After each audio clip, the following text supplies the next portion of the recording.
Okay, can I ask a question about my soulmate? Or love? Mate with your soul. Yeah, I'm doing that. I'm then doing what you want in all regards that match that will come to you. Mm-hmm.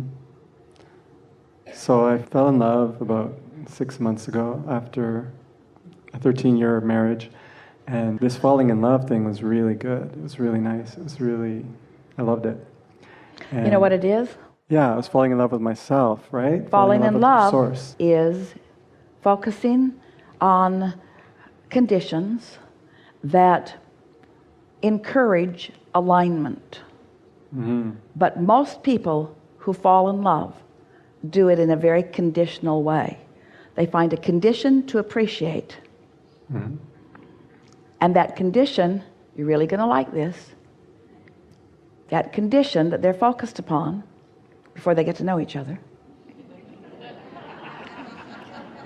induces that blending that you're talking about.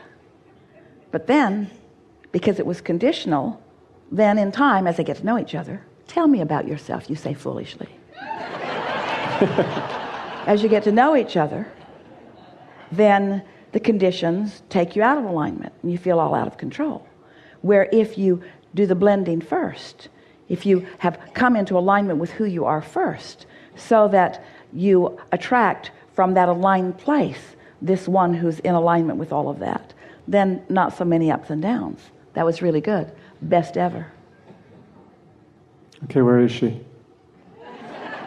Can't get there from there. Okay. Because in your awareness that she isn't there, you can't find her. So the I question, feel like she's pretty close. well then why didn't you say she's over there? Because I haven't seen her yet, but I'm So kind of enjoying the process of allowing her to come to me. Really? Well, keep enjoying it because it's going to be a while. Okay, I don't like the a while thing. Let's make it shorter. How do we make it shorter? By, instead of saying, where is she? By trying to feel. Sure. By trying to feel. So let's play this game that Sure. we've been talking about. So the condition that feels like you need to accomplish. I have not yet seen my soulmate. I have not yet seen her. I want to find her. I have not yet seen her. That's the condition. Okay. And you would like that condition to change. I would like to have already found my soulmate. Okay. How would I feel? What emotions would I feel if that had happened? What emotions would I feel? Oh, I feel love. So I just- feel excited. I so- feel enthusiastic. So go I nice feel- and slow there Okay. and express each one of them and then feel it. Milk the feeling of it just a little bit. Well, I just like the excitement of looking at her and... Don't get too specific. Okay. Because when you try to look at somebody who isn't there, you sort of mess up the energy. All right. Okay, we'll go general. She's... Really general. If this were already done, if this condition were already accomplished, I would feel. Satisfied. So stay there, satisfied. Now just stay there for a little bit. Feel that satisfaction. Feel that in with more emotional. Satisfied, happy. Happy, content, fulfilled. Easy. Ease. I'd feel Relaxed. well-being and balance and rightness and the perfection of it and accomplished and comfortable and steady and Secure. secure and sure And knowing. Knowing. Just feeling it. Just, Yeah. It's harmony. Yeah. Feels really good. See, now you're there. Now you're right there. You got there without the condition putting you there. You got there. You got there. And just do that. Just keep doing Just that. keep doing that. Just keep doing that. Don't need your Don't even- soulmate to show up Right. in order to be there. Show yourself that you can get there like you just did again and again and again until that is the way you feel about that. And then the law must deliver to you the identical components that produce that. And can you feel how those emotions took care of everything? In other words, the security of it, the well-being of it, the rightness of it, the perfection of it, the harmony of it. In other words, you didn't have to get out your big long list that you don't believe. You can get specific though, right? After doing that. You could. You could, and it might even be a good idea once you know you're really there, but not to make it happen, but because it's fun to do enjoying it. Right. Exactly. Yeah. Not to make it happen. That's the distinction. When you put all those words in to try to convince yourself, they work against you. But when they are words that are inspired, now this is the thing that we really want you to understand. So you took the condition out of it by deciding to focus upon the emotion. And you effectively, it was really good, focused on the emotion. You accomplished that with ease. We can tell that you're on the brink of that because that came so easily to you. So you focus upon the emotion of it. And then law of attraction did its work. Because you were in the vibrational vicinity of it, then more thoughts begin to be realized by you. And when those specifics begin coming more and more and more, that's an indication that you're right there. In other words, the manifestation has already begun. The manifestation began with your emotion. It's not stalled out. She's not missing. She's already on her way. Your emotions showed you that. And then as more and more detailed thoughts come, that inspiration comes. When the actual manifestation happens, it'll be easy. It will feel so logical. You won't be yodeling down the canyons. You won't be riding home. It'll be like, oh yeah, oh yeah. Oh, I know you. I know you. Yeah, I know you too. Yeah. I remember you because I've been in your vibrational essence all this time. So many try to make it happen. And even though someone might be a vibrational match to them, when you're out of sync and focused upon them, they're running away from you as fast as they can go. You see, you got to get there. But you guys can kind of see where she is, right? Give me a little hint.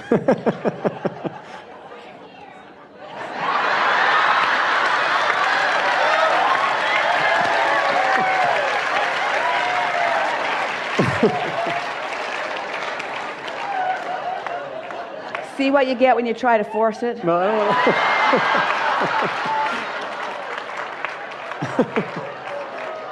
I don't want to force it. This is my first time being in front of you. I want to take advantage. Well, it's natural to want as much as you can find, but feel how it gets a little out of kilter when you ask for more than you're ready to hear. Okay. That's where that effort factor comes in and sort of bites you. So what you want to do is be as specific as you can be and still feel good. As specific as you can be, still feel lighthearted. As specific as you can be and still have fun with it. You don't want it to get serious, because when it gets serious, then you're out of whack. Yeah. So do we know what's in your vortex? Yeah. Yes. I know you do. Yes. Is it close by? So close, following you around, everywhere you go, opportunity there, realization not there. Because before just now, what was most active in your vibration is, I don't know where to look. If you trust that your inner being does know, and you're not saying, well, if you know, tell me, if you know, tell me, if you know, tell me. In other words, if you're saying, I know you know, and it will unfold perfectly. Perfect for me, perfect for her, perfect, perfect, perfect, perfect, perfect. Perfect. Trusting. It's just trusting. It's trusting and allowing. Trusting what? Trusting your own emotion.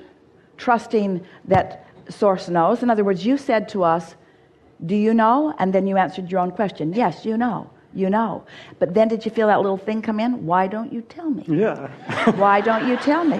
Why don't you tell me? And this is the thing that we want you to hear. We are telling you, we are telling you, we are telling you, we are telling you, we are telling you, we are telling you, we are telling you. And if we were mean like you, we'd say, why don't you hear? Why don't you hear? Why don't you hear?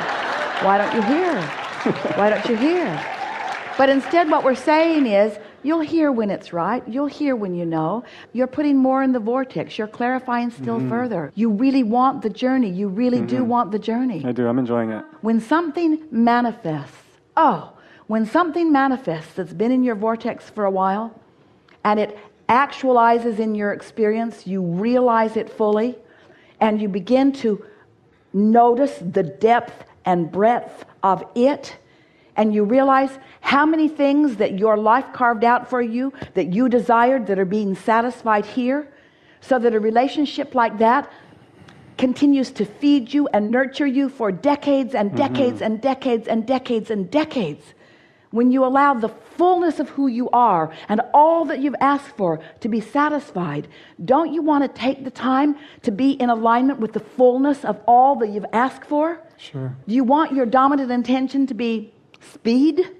No, I'm just a little impatient. Just bring me someone. Just bring me someone. Totally. And a totally voice agree. calls out from the darkness.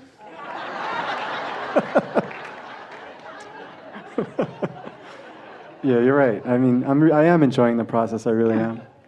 It's kind of fun. But here's the thing. The payoff's double. Because not only do you enjoy the process as you align and align and align and align and align, when the manifestation comes into full fruition, and you then get to align and align and align all over again. In other words, the appreciation. It's like the setup before the punchline. So you're setting it up and enjoying the setup because you know that it's coming, and then you get the experience of the manifestation of it. And so we have to tell you our favorite thing that we ever say about this. You go on vacation and you say, I'm going to go on vacation. I'm going to go to all of these places. I've got my itinerary all lined out. I'm going to go here and here and here and here and here and here and here. Then I'm going to come back home.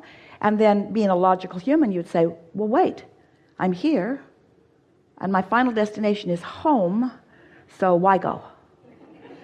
I'm just going to check vacation off my list because I technically have already accomplished it. But you don't go to get it done. And you're not looking for this soulmate for the completion of that journey. The self-discovery, the remembering who you are, the putting the pieces of it into the vortex, the allowing the other to do the same, the coming into full resonance with who you are, the seeing the world through the eyes of Source, the evolution and expansion that is taking place within you. Don't you want to be all that you really are before you rendezvous? Because you're going to rendezvous.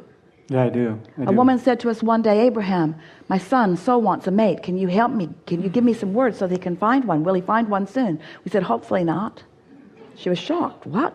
I thought that's all he needed. He just needs a mate. We said, if he finds a mate right now, she'll be just like he is.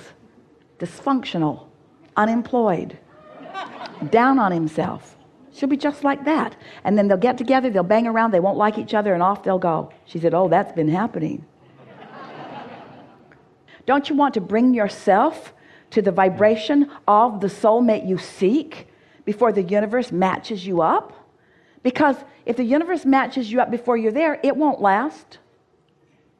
Or if the universe, as law of attraction does, brings you where you are and it doesn't match what you want, don't you want to be a perfect match to what you're looking for before you allow someone into your experience?